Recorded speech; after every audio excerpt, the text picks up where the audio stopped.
always found the Yu-Gi-Oh franchise really interesting because it's something so much of its era, yet you can easily argue that it's one of the most iconic series of all time. The original anime premiering at the start of the 2000s, it would later spawn several games, spin-offs, and of course card games. It's clearly huge, but something most people don't know about is the massive legal battle that went on behind the scenes for the license, and I'm not exaggerating when I say massive. It seriously goes all the way back to the beginning of the original anime, and that's what we're talking about today. What happened with the Yu-Gi-Oh license?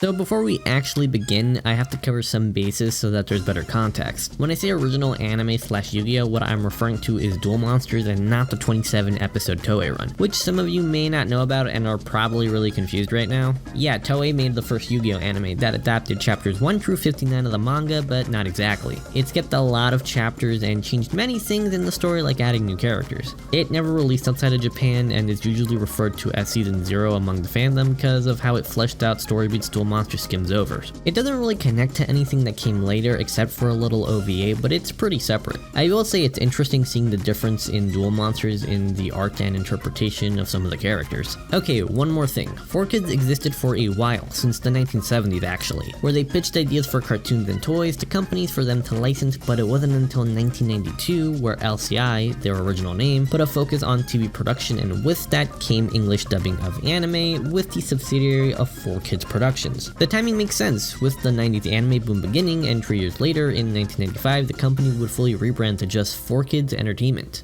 But oddly enough, the first series they dubbed was Pokémon in 1998, and here they would catch lightning in a bottle. With the games releasing in the same months, it pretty much exploded in the States. It did so well that by 2000, they were ranked #1 in the 100 fastest growing companies of that year. They would catch lightning in a bottle again the following year with the acquisition of not only the anime of Yu-Gi-Oh, but the merchandise as well. And something else they did around the same time is that they acquired a 3% stake of the Pokémon company. They only had the license for the anime, and with this they would get 3% of all the profits the company would make off the games and cards, and not just in America but internationally, which doesn't seem like a lot, but 1, it's Pokemon, 2, it's the card game, 3, the games are the main seller of the entire series, and 4, this was the early 2000s when Pokemon was at its peak in popularity. I'm not saying it isn't popular now, that's just being straight up wrong, but it definitely doesn't compare to that time when it was something completely new all over the world. It was everywhere with a variety of games, movies, cards, and merchandise. With this and the Yu-Gi-Oh license, they pretty much dominated at that time. They had 2 of the 3 Temple toy-based series that spawned others trying to catch the same lightning in a bottle for years to come.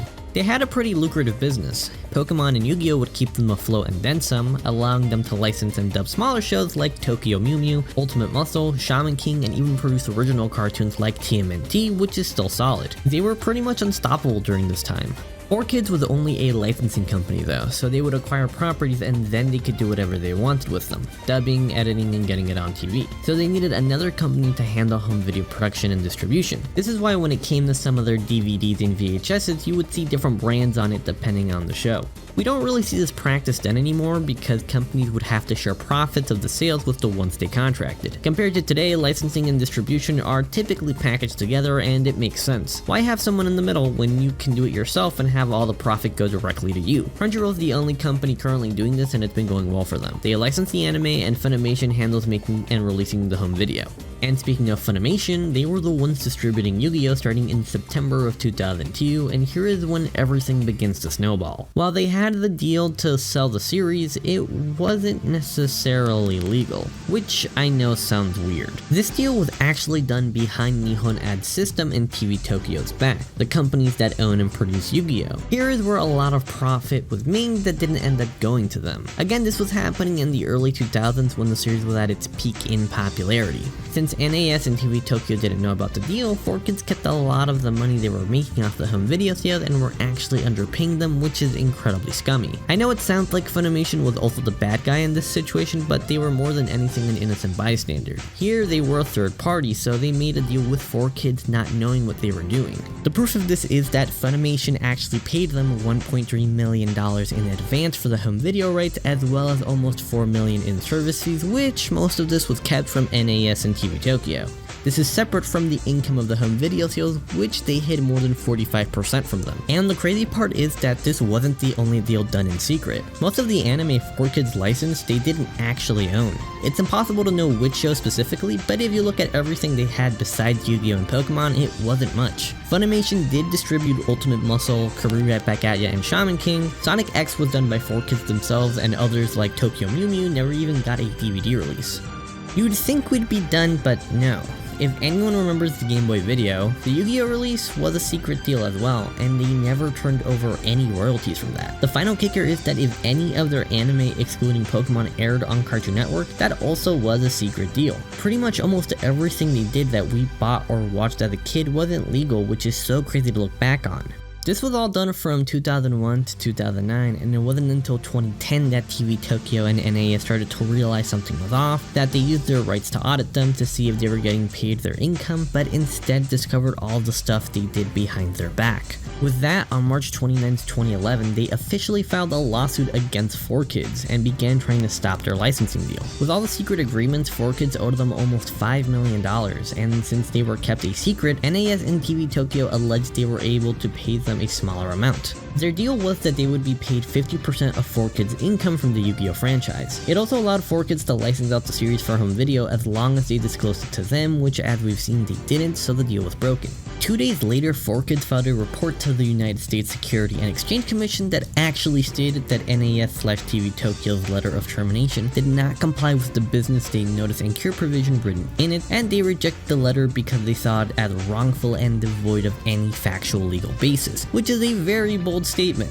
Something else in the report that's very important is that 4Kids intended to vigorously oppose said termination. While they made their claims that they didn't do anything wrong, it's very suspicious that earlier in the month they made a $1 million payment as a show of good faith so that they can get a meeting with NAS and TV Tokyo to resolve the whole situation, but they didn't care and went straight to the lawsuit. 4Kids said that the license termination wasn't valid, but just in case if the lawsuit progresses or the termination was found valid, they would do whatever is necessary to maintain its business, including the potential filing of Chapter 11 bankruptcy, which a few days later they did. When Chapter 11 is filed, it's for the company to restructure itself so that paying off its debts becomes more possible. The point of it is for parties to negotiate and alter the deals without having to sell off their assets. Because of this, it actually protects the company that filed it because it suspends the lawsuit for a time and they keep their assets until the whole situation finishes. Chapter 7 in comparison is when the company just sells off their assets and is no longer a business. 4Kids was desperately trying to keep Yu-Gi-Oh, but why? Aside from it being a massive moneymaker, it was also that they no longer had Pokemon. Their license for it expired at the end of 2005. In 2006, the international license for the anime would then be handled by Pokemon USA. Also, their 3% stake in all of Pokemon profits, they ended up selling it in 2005 for almost $1 million to 3 companies who were Nintendo, Game Freak, and Creatures, all who have a big part in the development of the games. So I think it's fair to say they deserve it a lot more. With this, 4Kids had no ties to Pokemon, making Yu-Gi-Oh! The sole thing keeping them afloat, which as we've seen very much did for a couple of years. And just to cover it, Funimation was completely excluded from the whole situation of the lawsuit because they didn't do anything wrong. While all this was happening, Yu-Gi-Oh! Zexal began airing in Japan, so aside from the international rights for the entire franchise being at stake, Zexal was stuck in the middle of this whole duel. ADK, the company that owns NAS, didn't want to lose any more time than they had to licensing it out. 4Kids typically did that, but now that they were trying to get the series back, they had to handle all the distribution and deal making themselves. And since they weren't a company with any connection to the US, they were starting from scratch. So they made plans to try to pitch it at the Licensing International Expo, which is exactly what it sounds like. It's pretty much a con dedicated for companies to make licensing deals as well as allowing people to go and learn more about the industry. If you want to get a license or sell one, this is the best place to go. Sounds pretty boring, but it surprisingly looks really cool, and the kicker is that it's completely free to attend. Again, when I say it's a con, it very much is. You can buy merch and attend panels, but also you can possibly make multi-million-dollar deals. In the Expo's exhibitor listing, it said that ADK and NAS were going to promote Yu-Gi-Oh! Zexal at a booth. It also said that it will be available in the US market soon. While this was a smart move to try to get ahead while the whole legal battle was going on, 4Kids actually countered them because a week later they filed a motion to suspend ADK's attempt to use their control of the series in the US. 80K owns the series only in Japan, and since 4Kids filed Chapter 11 bankruptcy, it suspended the lawsuit, so they were still the rights owners in the US. It makes sense, since who owned the series was up in the air. If 80K ended up selling it only for it to turn out that 4Kids still owned it, it would cause a lot of damage to them. A month later, a judge officially ruled that they had to comply and that they couldn't relicense the franchise. What really makes this counter move sting is that a month later, 4Kids made plans to do the exact same thing, to pitch it at the Licensing International Expo. The only competition they had that was literally selling the exact same product, they took out and took their spot. After this point, the legal battle went quiet for the rest of the year, but even though not much was being presented publicly, a lot was still going on behind the scenes. 4Kids trying to pitch it meant they were working on a dub to have something ready, but unbeknownst to them, 80K was making their own. I've talked about it in the past, so I'll try to make it quick. Both were being produced at the same time without the knowledge of the other, so once the lawsuit was all done, they had something ready to put on TV. 80K was really sure they were going to win, so they produced one over 6 to 8 months, and it was all done by the LA recording studio Bang Zoom. It added many new things which was all given the okay since 80K was supervising it. The big thing being that some animation was fully redone. Since 80K had access to the animation files, they would give it to the director, Christy Reed, if she ever wanted to change anything. And just so I don't regurgitate my old video, new conflicting info has come up. Christy Reed at her panel said that they completed 26 episodes, with 2 in the beginning stages, but at SabotenCon 2017, Johnny says they actually completed 52. I still think it's 26, but Johnny pulling out 52 is quite specific. So both of them kept working on it until October of 2011, because that month Zexal premiered in America, and to be exact, it was 4Kids' version. While the legal battle was still going on and had no end in sight, this version premiering pretty much confirmed who was going to come out on top. It was in December where the court ruled that 4Kids still had full control over the license because 80K didn't follow the proper procedures in terminating its agreements with them, under the terms of the agreement itself. It dictates that 4Kids should have had a period of time to correct a claimed breach of contract, but the judge stated they never received a proper and effective notice for this, which as we saw earlier is true. They tried to get a meeting with 80K, but they went right to a lawsuit, so while 4Kids did breach the original licensing agreement, 80K broke their own agreement as well during the court case, so it made their claim invalid. It wasn't until March of 2012 where the case finally finished with 4Kids winning because of this invalid claim. Some of you may be wondering one of two things right now. The first being, why didn't 80K just wait for the license to expire, or similarly, why did 4Kids have it for so long?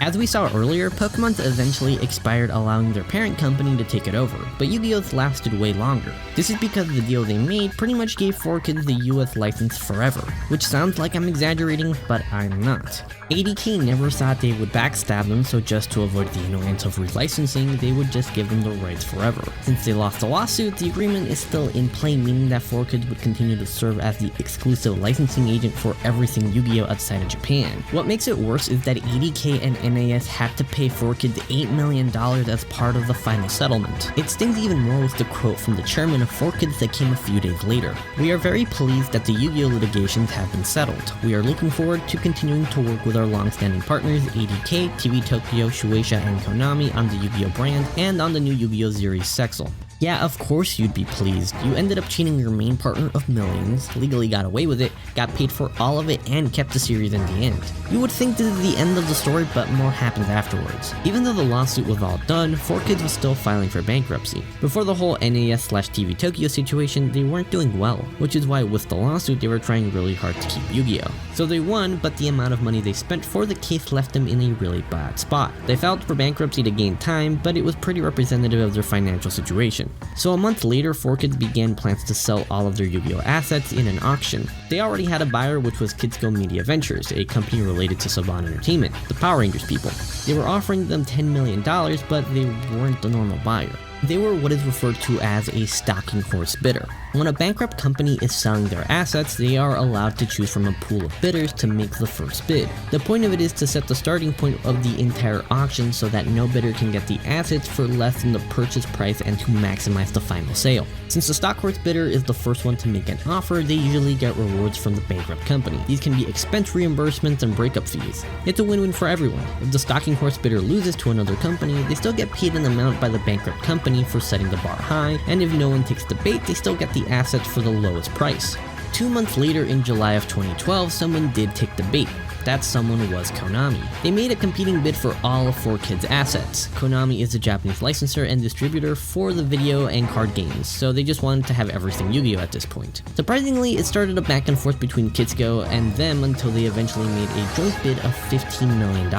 About a little over a week later, the auction finished with the assets being split between the two. Kidsco Media acquired the CW Saturday Morning block, agreements related to the Cubics, Sonic X, and Dragon Ball series, while Konami got everything Yu-Gi-Oh! And it didn't just mean that in the sense of deals, it meant that in the most literal way possible. Aside from all the internet domains and pre-existing stuff 4Kids made, they also got all their recording and editing equipment, machinery, office equipment, computers, to even the furniture located in their office. Because of this, Konami just decided to take over their offices altogether and make a new company which was made up of a few 4Kids employees. From the ashes of 4Kids came 4K Media Incorporated, a company that was solely dedicated to the Yu-Gi-Oh! Anime outside of Japan. So something I want to specify is that Konami didn't buy 4Kids as a whole. They only bought the assets and took over the office that handled the dubbing part of anime, which became 4K Media. Which makes sense, since Zexal was in the middle of its run, they didn't want to stop it. Pretty much different name, same old company. After being paid several millions of dollars, in December of 2012, 4Kids was no longer in debt. So they came out of bankruptcy, but they had sold all their licenses and their subsidiary focused on adapting anime was now owned by another company. With this, they changed their name to 4 Licensing Corporation and were no longer in the anime game and were focusing on selling actual products based on impact protection. To no one's surprise, by the end of 2016 they filed for Chapter 11 bankruptcy again, but this time I don't think they'll make it. 4K Media still has Yu-Gi-Oh! And will probably have it till the end of time. So while 4Kids is dead in the water, their mediocre dubs continue to live on through them. There has never been a situation like this in the history of the anime industry, and there is no defending 4Kids for everything they did. What I hate the most about this entire saga is that it was at the cost of a better version of the series that 80K was really passionate about. And I don't mean just Zexal, I mean everything to come after. They made the company that gave them everything waste so much time, money, and resources for nothing. The whole lawsuit showed their true colors. They were a company that never cared about the anime they were picking up and only cared about the money. I'm gonna play this clip from Toonami pre-flight that, while not about Yu-Gi-Oh!, it's pretty relevant to what I'm talking about. You'll see. It was famously adapted by 4Kids, and I read an article, I think it was on Anime News Network, that said that basically the 4Kids, a guy who used to work at 4Kids was basically like, yeah, we never watched the show before acquiring it, so when we got it, we were like, oh. Been there, brother. We were like, oh shit, we better change this so that we can sell it to someone and then bail. So they never really had an intention of staying with the show, they just kind of turned it over as quickly as possible to sell to somebody. Learning about everything they did, it makes it really hard for me to look at anything Yu-Gi-Oh! The same way. Konami was the only winner out of all this. 80K, TV Tokyo, and NAS were cheated out of and lost millions of dollars, 4Kids ended up dying anyway, and us the consumer lost out on a better future for the anime franchise. 4Kids was and will always be an awful company, and I'm completely happy they are dead, but the damage they did is so deep that it doesn't look like anything will ever fix the situation we're in. Christy Reed perfectly sums up the entire Yu-Gi-Oh! Legal battle. I have never heard, in the history, I've been doing this for 10 years, I've never heard of a clusterfuck of this nature happening. So next time you see anything Yu-Gi-Oh! As in the video games, cards, and especially the anime, now you know that this entire franchise was built on lies at the expense of the people who actually own and care about it, and they are still stuck in this situation, most likely forever.